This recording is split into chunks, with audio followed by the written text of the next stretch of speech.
दोस्तों, हम सब सोचते हैं कि भगवान जो भी करते हैं हमारे अच्छे के लिए ही करते हैं, लेकिन बहुत बार हमारी जिंदगी में कुछ ऐसा हो जाता है जिससे कि हमें लगने लगता है कि नहीं, भगवान हमारे साथ अच्छा नहीं कर रहे हैं, और इस तरह से कभी कभी भगवान के ऊपर हमारा भरोसा टूट जाता है। लेकिन ये भी तो हो सकता है ना कि उनकी जो प्लानिंग हो उसे हम समझ नहीं पाए हों। बहुत बार हमारी जिंदगी में कुछ ऐसा होता है जिसका कारण हमें उस समय समझ में नहीं आता है। उस समय हमें यही लगता है कि हमारे साथ गलत हो रहा है, लेकिन फ्यूचर में जब कभी भी हम अपनी जिंदगी को पीछे मुड़कर देखते हैं तब हमें लगता है कि नहीं, उस समय जो हुआ था वो हमारे अच्छे के लिए ही हुआ था। इसी से जुड़ी ना अब मैं आपको एक कहानी सुनाता हूँ।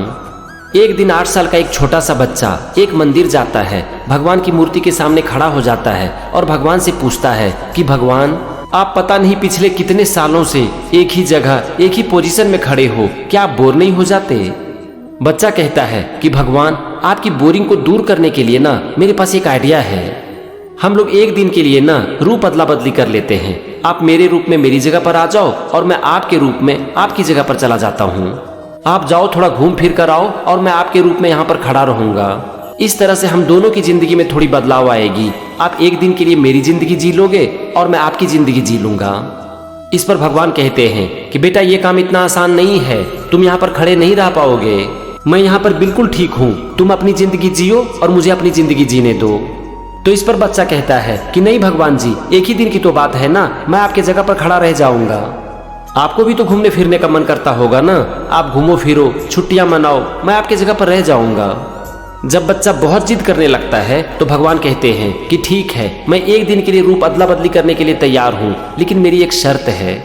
तुम जब एक दिन के लिए मेरी जगह पर खड़े रहोगे तो तुम अपना दिमाग मत चलाना।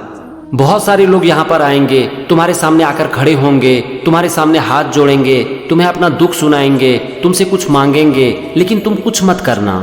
तुम चुपचाप से खड़े रहना, कुछ करना मत, सब कुछ मैं देख लूंगा। तो बच्चा कहता है कि ठीक है भगवान, मैं कुछ भी नहीं करूंगा, ना तो मैं कुछ बोलूंगा और ना ही कुछ करूंगा। अब वो बच्चा मूर्ति बनकर वहां पर खड़ा हो जाता है और भगवान उसके रूप में बाहर आ जाते हैं। कुछ देर के बाद मंदिर में लोगों का आना जाना शुरू हो जाता है। बहुत सारे भक्त आते हैं, रोज की तरह भगवान के सामने अपना हाथ जोड़ते हैं, माथा टेकते हैं, अपना दुख सुनाते हैं, विनती करते हैं, मन्नत मांगते हैं। लेकिन ये बच्चा भगवान के बताए अनुसार सिर्फ वहां पर खड़ा रहता है और सब कुछ चुपचाप देखता रहता है। अब कुछ देर के बाद मंदिर में एक आदमी आता है, उसके सामने हाथ जोड़कर खड़ा हो जाता है और कहता है कि भगवान, मैं एक बिजनेस शुरू करने जा रहा हूँ, आप कुछ ऐसा करना भगवान कि मेरा बिजनेस खूब चले और मैं खूब पैसा कमाऊं। वो आदमी मंदिर में अपना माथा टेकता है और वहां से जाने लगता है, लेकिन जाते जाते उसके पैसे की पर्स वहीं पर गिर जाती है। उसका पर्स को गिरा हुआ देखकर उस बच्चे को, जो कि भगवान के रूप में वहां पर खड़ा था, घबराहट होने लगती है। वो बोलना चाहता है कि आपका पर्स यहाँ पर गिर गया है, लेकिन तभी उसे भगवान की शर्त याद आ जाती है और वो चुप रह जाता है।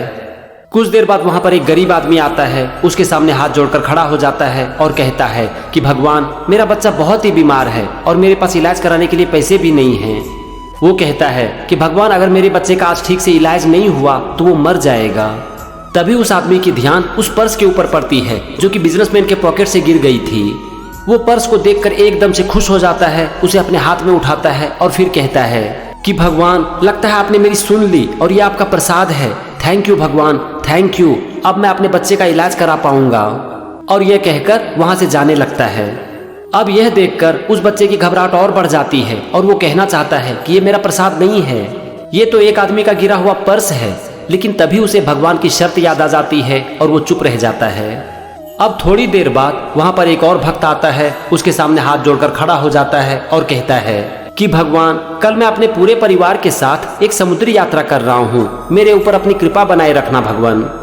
वो मंदिर में पूजा कर रहा होता है, अपना माथा टेक रहा होता है, लेकिन तभी वो जो पहला आदमी था जिसकी पर्स वहां पर गिर गई थी, वो पुलिस को लेकर वहां पर पहुंच जाता है। वो पुलिस से कहता है कि मैं अपना पर्स यहीं पर भूल गया था और मेरे बाद यही आदमी आया है, इसी ने लिया होगा मेरा पर्स, आप इसे गिरफ्तार कर लो।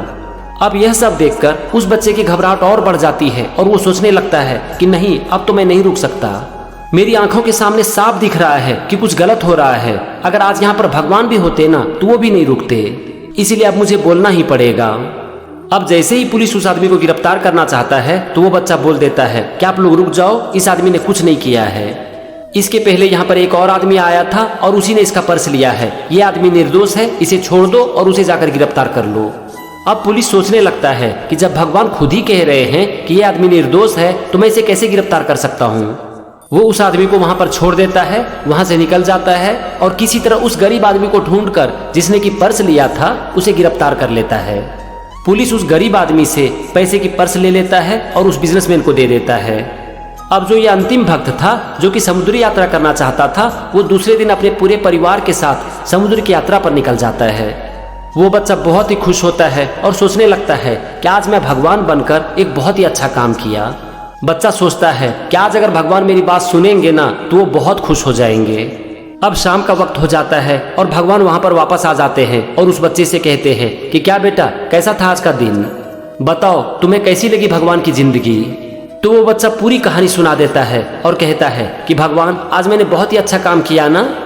तो भगवान कहते हैं कि अरे तुमने ये किया, तुमने कोई अच्छा काम नहीं किया बल्कि तुमने सत्यानाश कर दिया। मैंने तुमसे कहा था ना कि तुम चुपचाप से रहना, जो हो रहा है उसे होने देना और अपना दिमाग मत चलाना, लेकिन तुमने मेरी बात नहीं मानी और सारा खेल खराब कर दिया। भगवान आगे कहते हैं कि अब तुम सुनो कि तुमने क्या किया। जो कि पहला भक्त तुम्हारे सामने आया था जिसकी की पर्स वहां पर गिर गई थी, वो 1 नंबर का चोर था। अगर उसका पैसा उस गरीब आदमी को चला जाता तो उसका पाप का बोझ भी थोड़ा हल्का हो जाता। जो दूसरा गरीब आदमी तुम्हारे सामने आया था वो एक अच्छा आदमी था और सचमुच में उसके बच्चे की तबीयत खराब है।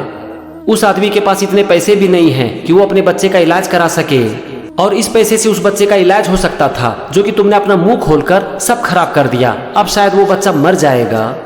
और वो जो तीसरा भक्त तुम्हारे सामने आया था जो कि अपने पूरे परिवार के साथ समुद्र की यात्रा पर जा रहा है, अब शायद वो भी नहीं बचेगा क्योंकि उस समुद्र में एक बहुत बड़ा तूफान आने वाला है।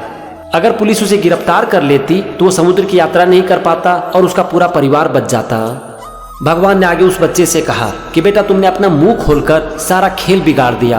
अब वो गरीब आदमी का बच्चा भी मर जाएगा और उस आदमी का पूरा परिवार भी जो कि समुद्र की यात्रा पर जा रहा है।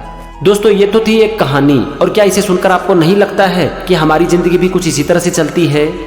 हमारे साथ जब भी कुछ ऐसा होता है जैसा कि हम नहीं चाहते हैं तो हम सोचने लगते हैं कि भगवान हमारे साथ ऐसा क्यों कर रहे हैं। हम सोचने लगते हैं और कहने लगते हैं कि हमने भगवान का क्या बिगाड़ा है, हमारी क्या गलती है, और अगर हमारी गलती नहीं है तो भगवान हमारे साथ ऐसा क्यों कर रहे हैं। लेकिन ऐसा भी तो हो सकता है ना कि इसके पीछे जो भगवान की प्लानिंग हो हम शायद उसे समझ ना पाए हों। दोस्तों भगवान की जो प्लानिंग होती है ना वो हमारी सोच से परे होती है। बस हमें जरूरत है अपने काम को मन से करने की और भगवान में आस्था और विश्वास रखने की, क्योंकि भगवान की प्लानिंग हमारे सोच से परे होती है।